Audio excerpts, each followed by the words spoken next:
It's International Day for the Abolition of Slavery. Today we focus on eradicating contemporary forms of slavery, such as trafficking in persons, sexual exploitation, and the worst forms of child labor, forced marriage, and the forced recruitment of children for use in armed conflict. Don't think Jamaica is immune to these acts. Yearly, for instance, a number of our girls, boys, and women are tricked into sexual exploitation under the disguise of work. That's our main focus in this Friday's show. First up, we visit a prominent high school to hear their views on human trafficking. We're also looking at how to manage waste properly. And we'll close the pages with how to get a passport. I'm Theodore Henry. Stay with us. It promises to be an informative show.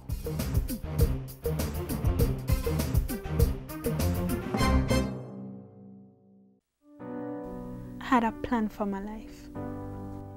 I was going to be a doctor. I was going to be the first in my family to do great things. Then a friend of mine sold me into prostitution. You mash up my life. Stop human trafficking. It destroys lives. If you or anyone you know has been a victim of human trafficking, call 811 or 1-888-PROTECT. Be wise. Open your eyes. Spot them. Stop them. A message brought to you by the National Task Force Against Trafficking in Persons.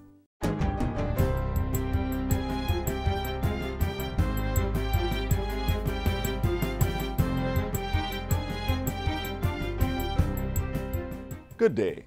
I'm Stephen McHugh, and this is your JIS News for Friday, December 2. Major General Rocky Meade is now officially the new head of the Jamaica Defence Force, JDF.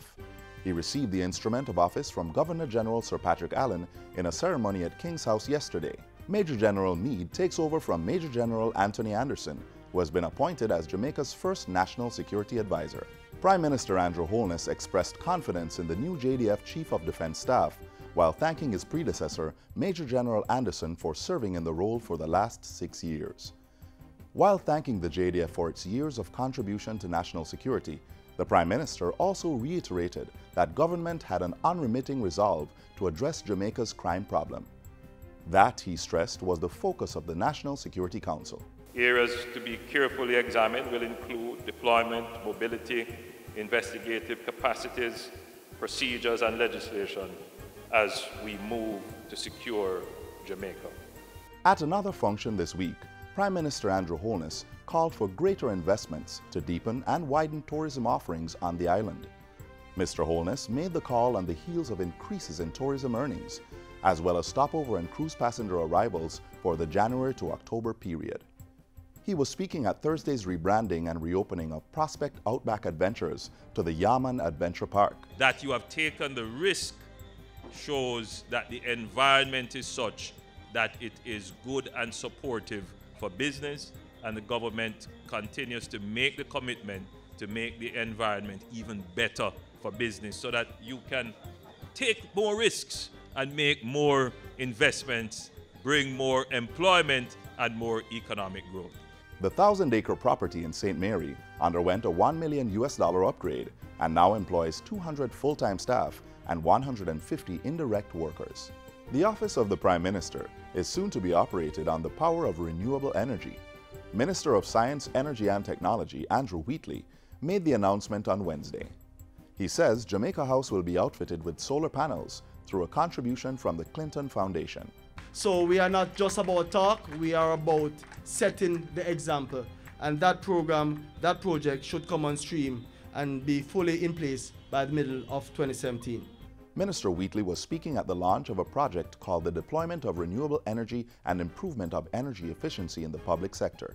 He told the stakeholders that government remains on track to meet its target of having renewable energy accounting for 30% of the country's energy mix by the year 2030. And based on where we are right now, it is quite possible, all things being equal, that we're going to exceed 30 in 30. In the meantime, Minister Wheatley says that since the introduction of the Ease Up on the Energy campaign, electricity use in government buildings has fallen by a monthly average of 4,000 kilowatts per facility. The retrofitting of old AC units and other energy upgrades has also resulted in $123 million in savings for the government. Minister of Industry, Commerce, Agriculture and Fisheries, Carl Samuda, has welcomed the launch of the Private Sector Organization of Jamaica, PSOJ, Corporate Governance Code, which creates a framework to facilitate increased growth.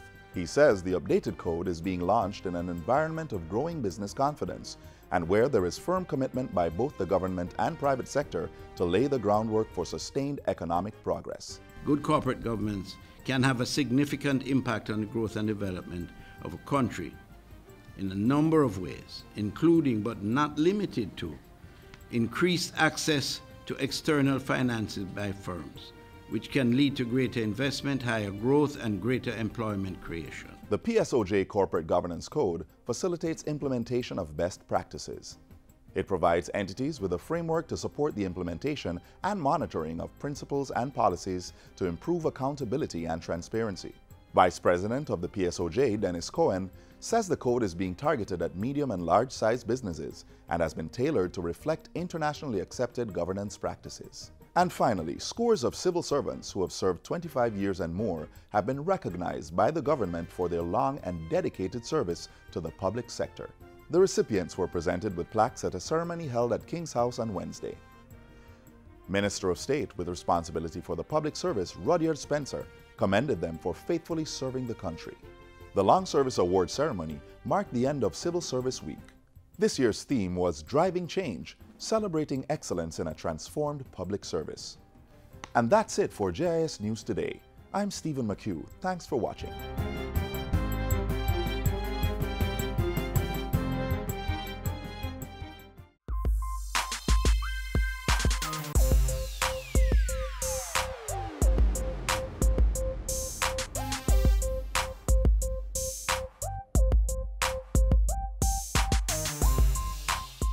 According to the International Labour Organization, ILO, there are currently an estimated 21 million forced labor victims worldwide. Of that figure, 11.4 million are women and girls, and 9.5 million are men and boys. We need to crack and eliminate this inhumane trade. This next feature may hold the warning signs to prevent you or someone you love from being tricked. Watch this. Picture this. A 16-year-old Jamaican girl, Christian all her life, graduated from school.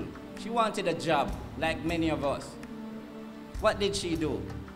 She looked in the classified advertisement. She found it, a job, an accountant. She qualified for the job overseas, in a foreign country. She saw a number, a telephone number, attached to the advertisement. She gladly called the number. It was answered on second ring. The person who answered was a female. The person told her to meet her in Halfway Tree at the bus park. They met. They discussed. She immediately got the job. She didn't have a passport, so she was assisted by the female to procure the passport on emergency. She was assisted also with the plane ticket to fly. Her brother gave her $30,000 Jamaican in support of the travel overseas. They were supposed to have left Jamaica within the week of getting the passport. She spoke to her mother on the morning of travel. She said, "Mommy, me no feel like go." Guess what Mommy told her? "Girl, galang, you know, see the whole house want fix." When she reached immigration, because she was accompanied by the person who employed her, when she reached immigration in that foreign country, she was told what to tell the immigration officer. Do you want me to tell you what they told her to tell the immigration? She was actually told to tell immigration that she was there on vacation for 2 weeks only. Remember, she knew she wanted a job and had gotten the job. Actually, she got 6 months in the country. When she left immigration, she was escorted through a side door in that airport, and she was placed in an aircraft. Why? Because the persons who employed her owns aircrafts. Whilst airborne though, she was given 6 pairs of lingerie. You understand that, correct? And said, "Sister, The work, the accountant work that you came for is not up here. Instead, guess what? You have to sell sex. We'll check back to hear how this girl's story turned out. More than 200 students of Trenchtown High listened keenly to that harrowing tale at their school seminar. They, along with parents, teachers, civic members, and government representatives, including the police, confronted the complex and dangerous issue head-on. Human trafficking is an issue that affects every single person who is alive. It is a problem that destroys the lives of its victims and their families and communities. It is viewed as something that happens overseas, mainly outside the Caribbean, and we refuse to believe that such horrendous activities could be perpetrated against our citizens, and even worse, against our children. Human trafficking affects men, women, and children. Victims are often forced into prostitution or hard labor and are exploited and abused while deprived of basic rights, most of all their freedom. Lured usually into this unknowingly, often through promises of job opportunities and a better life. Always a better life. They operate on poverty. The crime is worth, on an annual basis, US $32 billion. It's the most underreported crime in the world. Christ feed the multitude with only one loaf of bread. Poor people, there is something for you. Don't let the pressures of the system get upon your head. Poor people, there is something for you. The Office of the Children's Registry was also on hand to ensure students knew what to look out for. You ever hear? Prevention better than cure? Written in the book of life, we shall live forevermore. But if you have a friend that have a big yard and have a daughter, and that daughter has a cousin that you don't really know will hurt her, but you have a suspicion about it. You made a report. We don't need you to establish that it's human trafficking. That's for the police, okay? So you will tell that information to whomever you trust. Call 1-888-PROTECT, right? Or just tell somebody who you trust, and the investigation will be done. When advertisements for overseas work appear in the media, the task force calls and check them out, or they just wait until an abuse is happened. Before they start any such recruitment, they need to get the permission of the Ministry of Labor and Social Security. We have a multi-agency approach to investigating human trafficking. So we know that the Ministry of Labor has investigators as well, but at the police level, our job is to do a proactive policing approach. So what we do, once the advertisements have landed fresh off the press, our investigations would have started. But as you are aware, there are also advertisements online, meaning on Facebook, Twitter, etc. We do police some of that, but the local ones, we have a handle on it. So be careful when seeking a job, and in this age of social media, don't post everything online. The government of Jamaica, having accepted that this exists in Jamaica, and it has crippling effects on our people. So the task force was established, and we have several strategies and things that we do to tackle the monster. Speaking of tackling the monster, remember our 16-year-old friend who got tricked into selling sex instead of the accountant work? What happened to her? She was taken to a go-go club, and there were criminal gunmen watching her every move. Her passport was taken from her and other travel documents. Her cell phone was removed from her. And she had to sell sex. Upon selling the fourth sex, a good Samaritan came in to purchase sex, but fell in love with her because she's really attractive. And what did he do? He smuggled her through the back door in the club into police station. And because of that good venture, she led police to rescue 2 other Jamaicans. Now, could that happen to any of us? Too easy. This could happen to anyone. And your biggest weapon is to be aware. We found the seminar quite useful because most of our students are from the inner city, and so you find that they're actually from backgrounds of low socioeconomic status. And you find that these are the children that are targeted for human trafficking, students who are in economic need, and so, you know, it's important as a part of their education for this social awareness. I thought that they gave a lot of good examples about this human trafficking and that it's affecting students and young people that just come out of school and all of that. And I believe that we should be more aware about our surroundings and what is really happening to us. Remember, if you have queries about employment adverts that you see or opportunities to work abroad, contact the Ministry of Labour at 922-9500-14. Children, if you are walking on the road and somebody comes and tries to grab you, scream for help, murder, and run. The penalty for those caught trafficking in persons is up to 20 years in prison and/or a fine determined by the court.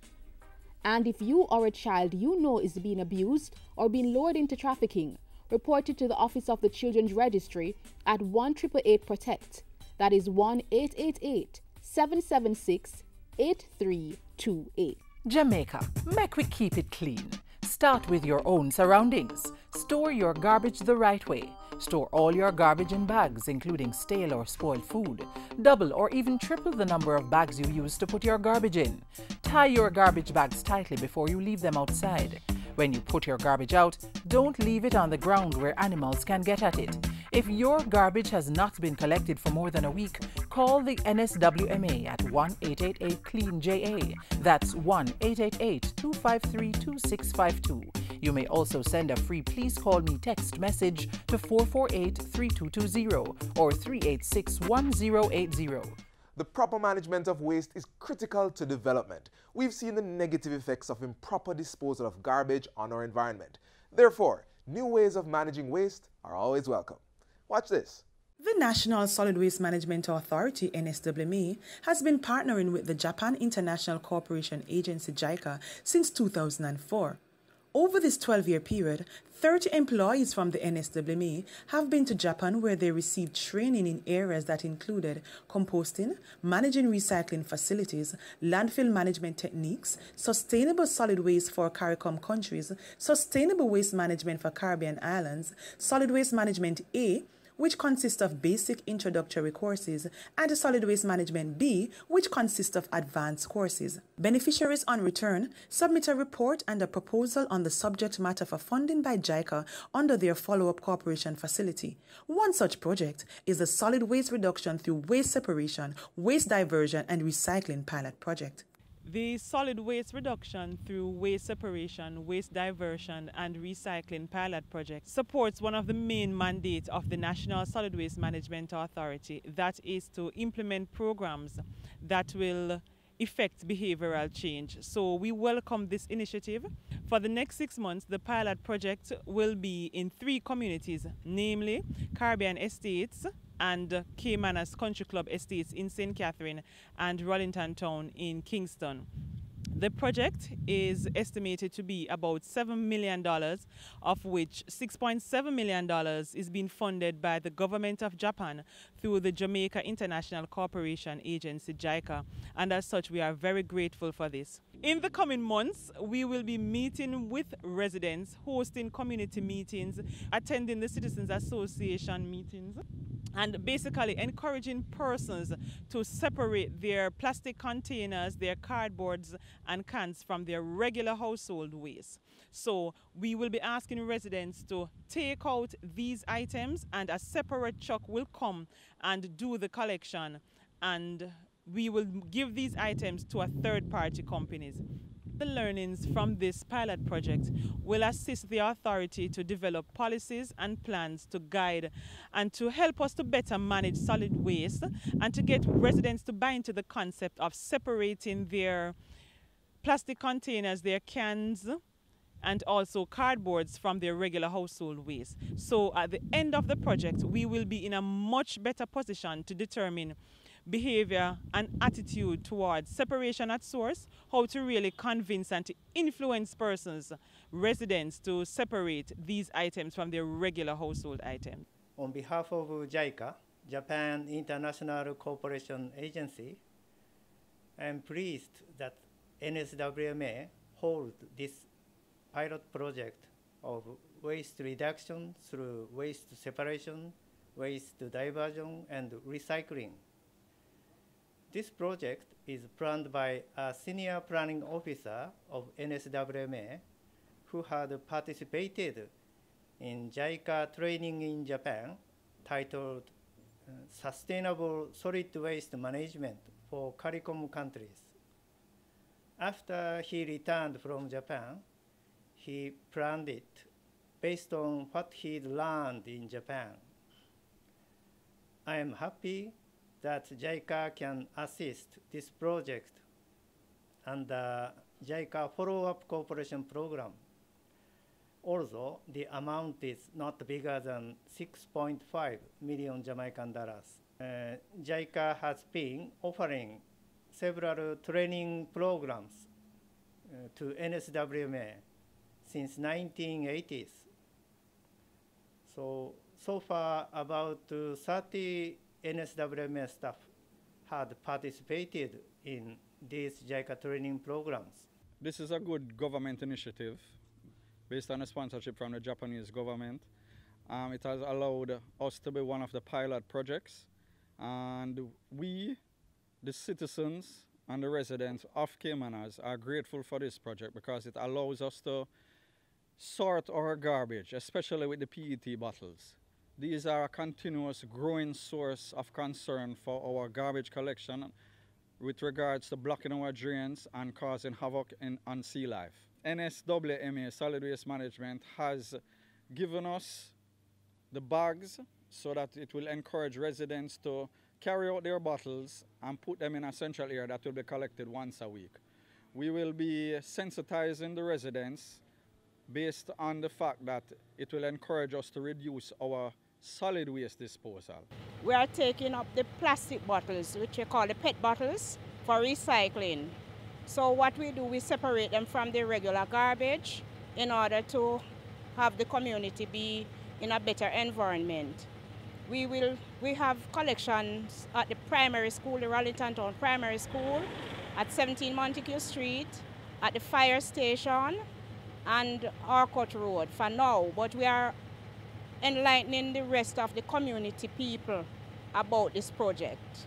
It will help the community in a vibrant way because less garbage, less bottles being around, seeing that we have the Zika virus around, this will also help to decrease the mosquito-borne disease being harbored around. I think it is a phenomenal first step in the right direction that Jamaica needs to go, engaging the community. Recycling Partners, as you know, fully endorses the program. And as we mentioned, we will continue once your test period is done. We are committed to continue cleaning up those neighborhoods and collecting the bottles.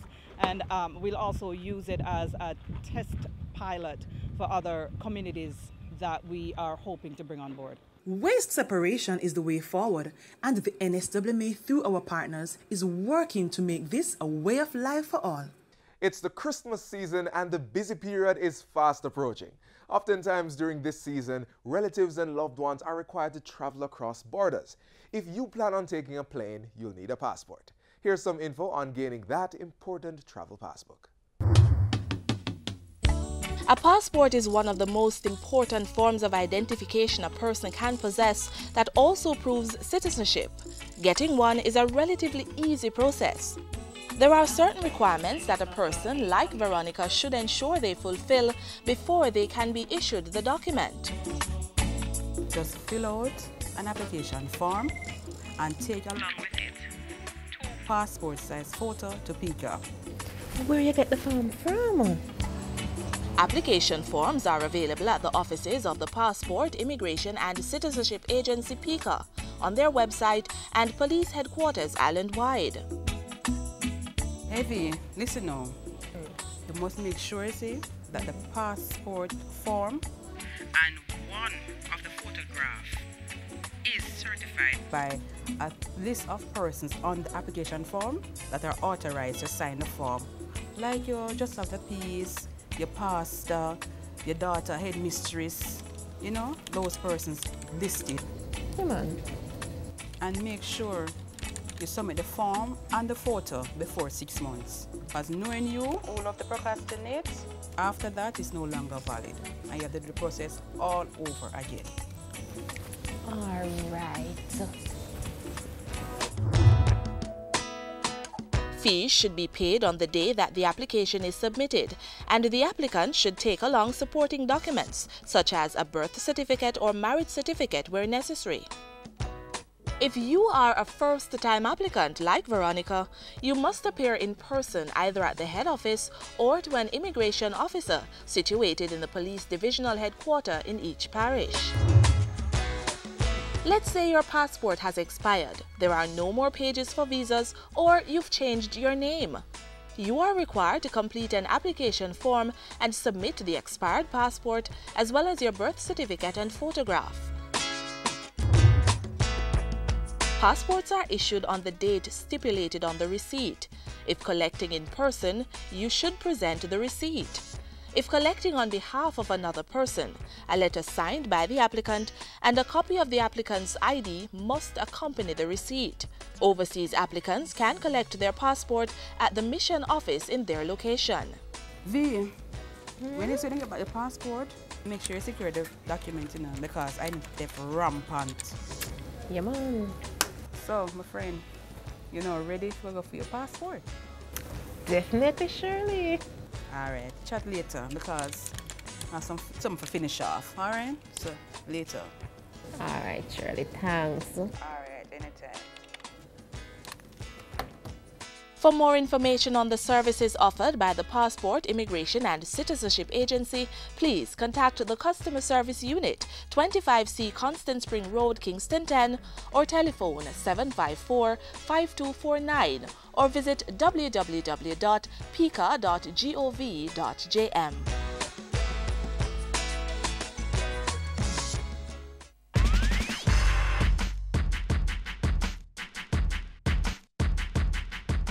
Come Monday, Jamaica and other countries will celebrate World Soil Day 2016. You might be wondering, what's that? Or why is it necessary to give any thought to the soil of the earth? Here it is. The soil is a critical component of the natural system and is a vital contributor to human well-being. For example, soil is the foundation of nutrition for the foods we humans consume. Healthy soils also filter and store our water and help to combat climate change. For these reasons and more, the Agriculture Ministry is joining the Food and Agriculture Organization in the commemoration of World Soil Day. The commemoration will be held Monday under the theme Soil and Pulses, a Symbiosis of Life. You can join in online as the Agriculture Ministry will be hosting a Facebook Live session for World Soil Day on its social media page. Even if you don't get to join that discussion, bear in mind that the soil is important to our survival. Let's preserve healthy soils as we aim to make Jamaica the place of choice to live, work, raise families, and do business.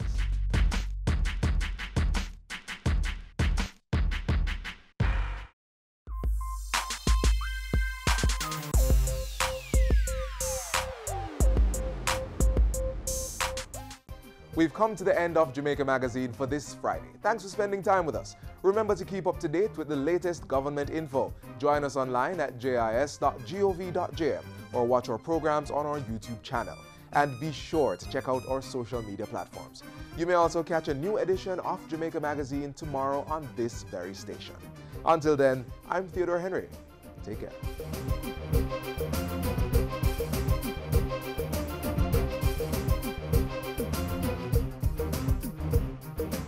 This has been a production of the Jamaica Information Service, the voice of Jamaica.